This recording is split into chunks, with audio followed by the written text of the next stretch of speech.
En dan mijn gast. Mijn gast is een van de grootste Britse schrijvers van dit moment. Hij schreef het scenario van de laatste Matrix-film en de Netflix-serie Sense8... en is volgens Time Magazine een van de 100 invloedrijkste personen op aarde... samen met Bill Gates en Suzanne en Freek. Zijn laatste boek, Utopia Avenue, speelt zich deels af in Amsterdam. Zaterdag staat hij zelf in Paradiso. Waarmee precies? Dat ga ik hem vragen. Laat je horen voor David Mitchell!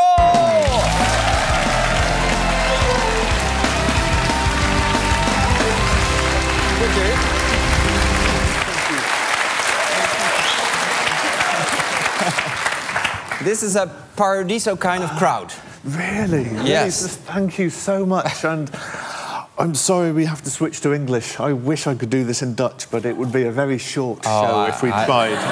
Very short. That would have been nice for me as well. But your English is amazing. You're doing a great job. Thank you. How are you? A little bit nervous. Yeah. Because I'm on the telly. Yes. No one ever has me on the telly normally. No, normally you're behind the scenes or behind the screens. That's true. Working. That's true. But I'm also happy to be here and honoured to meet the Renaissance man of the Netherlands. Okay. Thank you very much.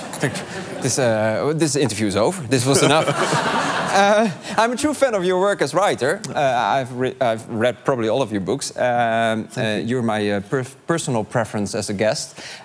No, that's okay. And all of them are. But I know there's also a famous British comedian named David Mitchell. Yeah. Do you guys ever get mixed up? All the time. Yeah. He writes quite...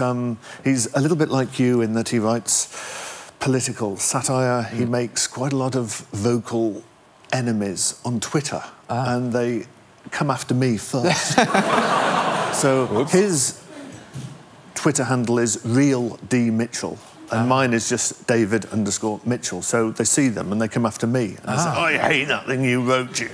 And he gets all the praise for your lovely books. I love Cloud Atlas. Well, we refer each other's Mr. Angries and Mr. Nices to each other. I understood you even thought we mixed you up. Yeah, this is my confession. I thought, you see, well, how can I play this to my advantage? So they think that I'm him, so I'll say yes to the invitation, and maybe by the time they get here, it'll be too late. And I'll get 1.2 million viewers. So, yay! Don't worry, you're perfectly fit. It's an honor to have you. In your latest book, Utopia Avenue, you traveled to Amsterdam, or the characters traveled to Amsterdam. Also in Sense8, they travel to Amsterdam. Everybody's in Paradiso and walking around the canals. What's your connection with Holland or Amsterdam? How can you not fall in love with Amsterdam? You arrive, and for the first 24 hours, it's like being in Venice, or it's like being in Kyoto. It's one of these really special, singular... There isn't another place, certainly outside the Netherlands, it's at all like it. So I arrived from Ireland this morning, and I just walk around in this sort of Amsterdam days and just the buildings and the aromatic vapours from the coffee shop, the substances. That might help. That might explain the state, actually. Yes, you've been nominated for, let me read this out because it's too hard to remember, twice for the Man Booker Prize, and you were named one of the 100 most influential people in the world by Time Magazine. Yeah, that's a big deal. Yeah, my wife is still laughing about it. It happened, and she said, "You're not even the most influential person in this house." That's true. There's a little bit more. She said you're number 5. There's me, there's the 2 kids, and there's the washing machine. And then you're number 5. So yes, it didn't go to my head. It didn't change you at all? She didn't let it change me. Because of your wife? Keep you grounded? Yeah, the wife and kids do that, yes. Wow, yeah. Your fantasy novel, Cloud Atlas, was turned into a movie with Tom Hanks. It was. Yeah. How about your latest book, Utopia Avenue? It's been optioned for a TV show. This is the golden age of TV, as you know. Netflix, Apple, there's all the streamers. It's where... NPO start. Of course. I'm obliged to mention our own platform, yeah. But of course, just because something is optioned, it doesn't mean it ever actually gets made, so things can stay in this limbo. But you're working on it for a bit. Yeah, I've written the first 3 scripts, first 3 episodes with a co-writer. Do we have a scoop? Please just say yes. Yes, absolutely. Yeah. You're the first person I've ever told about this. Sort of, and there's a half Dutch guy in it, Jasper de Zoet. Yeah. Do you also already have an actor in mind? Well, I thought I would ask you. He doesn't seem to be play the part of a Hollywood mogul. And oh, say, that's better. Yeah. Okay, kid, I've got a part for you, and you can refer them to my agent. That's better. I thought you were casting me for. Well, yeah, no. Now you mention it. He's not a 42-year-old with a big forehead. I don't know. But he is a musician. He's got great hair. That's and right. You could dye your hair red. And yeah. Wear a wig. And yeah, okay. This Saturday you're in Paradiso. I am. Yes. I am. You're doing a rock show. What are you doing? What's going on there? Well, it's a sort of a question-answer. I'll do a reading from the book in English. Otherwise, it would be a very short reading.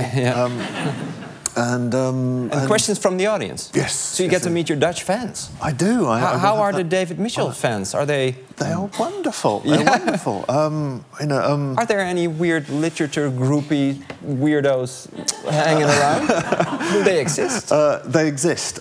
Not so much in the Netherlands, or at least maybe they're not attracted to my books. But there was a young lady in the United States one time who asked me to sign her body in quite an intimate place. Yes. A bit higher than here, but lower than here, if you know.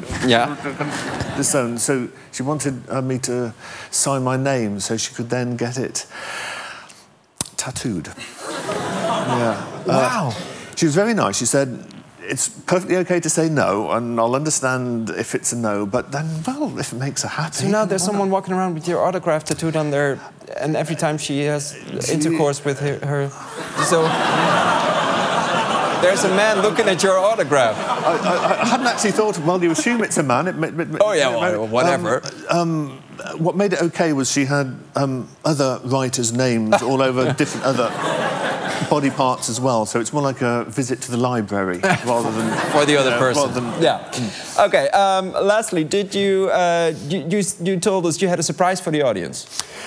It's a little surprise. What is it? And, well, if anyone would like a copy of Utopia Avenue, my new book, then there is a free one to take home. But I didn't want to sort of say, have one of my fabulous books, whether you want it or not.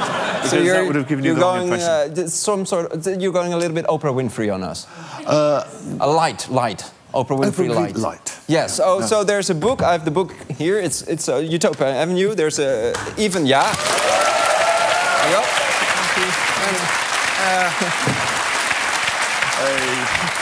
This is... I love you too! This is hardly not enough for the first row, but there's more back there, so the audience gets a copy. Everyone who wants the copy, one per household. Thank you for the present, thank you for being here, and good luck. Thank you. Paradiso this Saturday. If you want to see David live...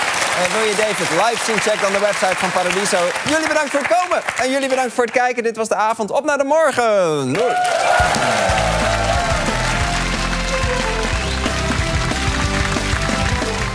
Gefeliciteerd. Je bent de eerste persoon die helemaal tot het einde kijkt. Ja.